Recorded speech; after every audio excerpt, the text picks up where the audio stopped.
Does Luka Doncic actually need more help? Yo, what's up YouTube? It's ZTAY, aka Lil Red. Today we're gonna be talking about if Luka Doncic actually has the help that he needs in order to win a championship, let's be honest, or even make a run in the playoffs. So I got a couple comments recently, one right here 13 hours ago. What help does Luka have? People are delusional. So I wanted to take a look and really deep dive into this whole Luka situation with this team, because it kind of reminds me of something really familiar. I also got a comment, shout out to this person right here. I know they spent a lot of time probably writing all these comments 2 days ago.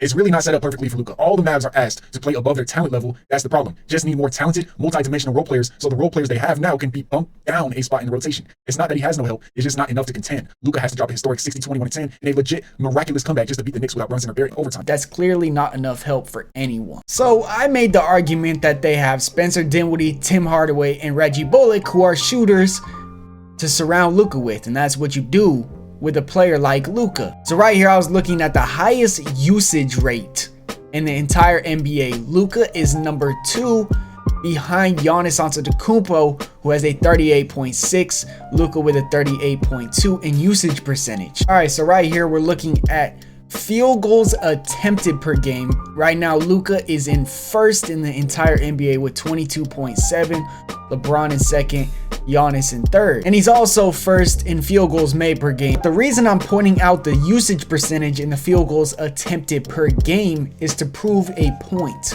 So taking a look at the highest percentage from 3 shooting out of the corner, Spencer Dinwiddie is number 9 at 56%. So then I was taking a look at the most threes attempted in a game, and if you go down to 10, there's Luka, and you go down 3 more spots and you got Tim Hardaway Jr.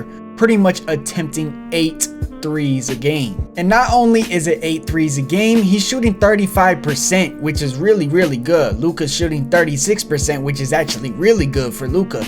But 35% on 8 threes is something that you can't be really angry with. And then we go to the highest 3-point percentage just in general. And if you just go down a little bit right here, you guys are going to see Spencer Dinwiddie at 22 shooting 41% from 3, which is actually crazy. Spencer Dinwiddie at 41% from 3 is averaging his career high in 3-point percentage right now. Now I've seen a couple people say Spencer Midwitty, and they're saying that Luka doesn't have any help. But if you take a look here, 16 points a game with 5 assists, shooting 41% from the 3, 46 from the field.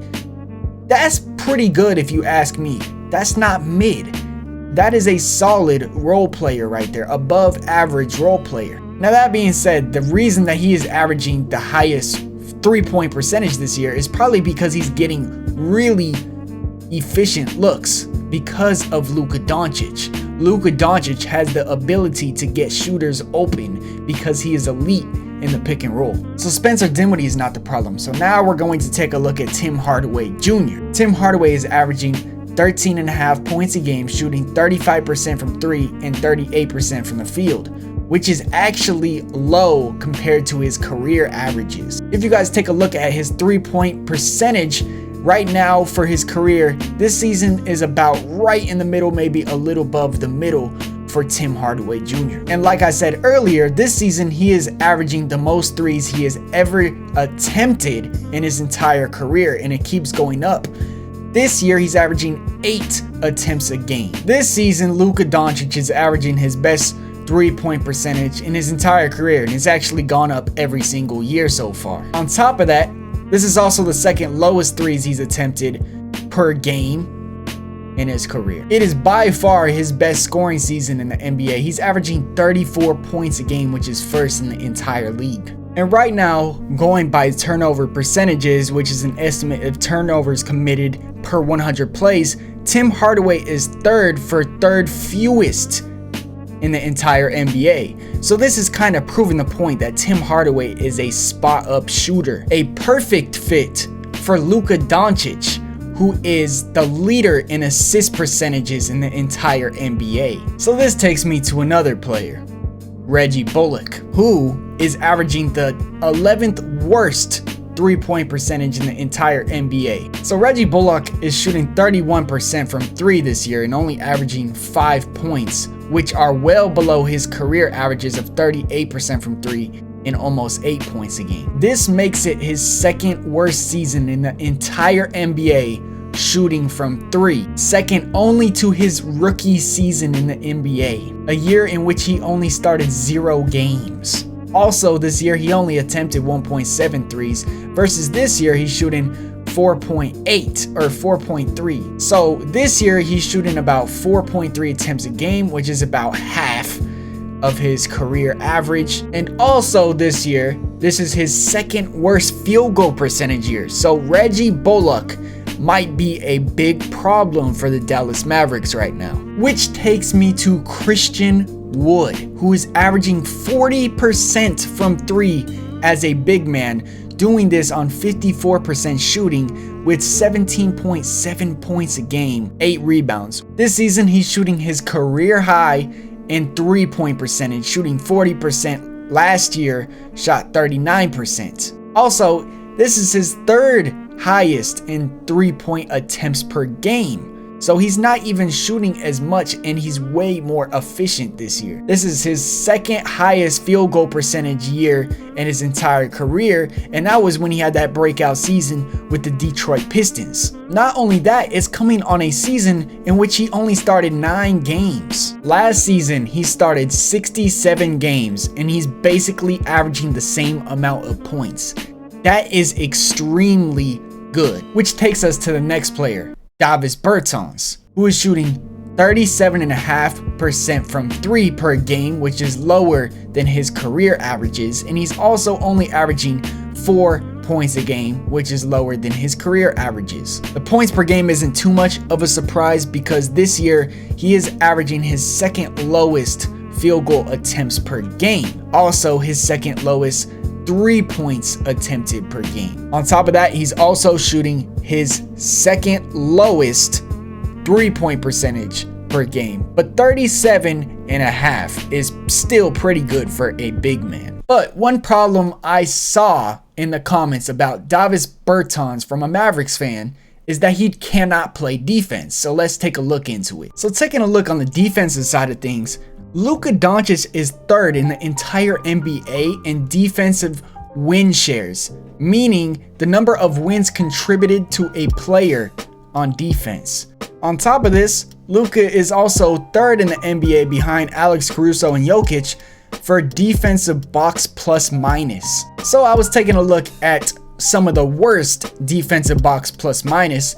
Number 1, Keldon Johnson, Mathurin, Rozier, Poole, Clarkson, Trae Young. Then you scroll down a little bit and you see Tim Hardaway Jr. with a minus 1.3. Then at 44, you have Spencer Dinwiddie with a minus 1. Then you got Dorian Finney-Smith and Christian Wood also at a minus. Now, I'm not really an expert on this stat. I've never seen it, but value over replacement players, Luka Doncic is number 1 in the entire NBA, which could help the argument that he has no help. So taking a look at Davis Bertans' defensive win shares, it is his career low this season with 0.1. And his defensive box plus minus is also his career low, minus 2.4, which is horrible compared to Keldon Johnson, who is number 1 per 100 possessions with a negative 3. Bertans is not good at defense, and that comment is right. So taking a look at the Mavericks roster, I could say Reggie Bullock is having one of his worst seasons in the NBA, along with Davis Bertans. Davis Bertans and Reggie Bullock combined for $26 million in salary. On top of that, they are both in their 30s, which really decreases their trade value. Davis Bertans is getting paid $16 million a year, which is 4th most on this entire roster, more than Christian Wood, who's only getting paid $14 million. Now, I know I didn't check a couple other players like Dorian Finney-Smith or Dwight Powell, who I've seen people say they're not the most consistent player, even saying Dwight Powell is a Walmart version of Blake Griffin, and Dorian Finney-Smith is a streaky shooter. Let me know down below in the comments, what do you guys think Does Luka Doncic have enough help, or is he not getting enough from his role players? If you guys do think he needs help, please let me know down below in the comments what you think that the Dallas Mavericks should do. Who should they trade? Who should they try to go after? I hope you guys enjoyed this little quick video. This is ZTAY. Peace.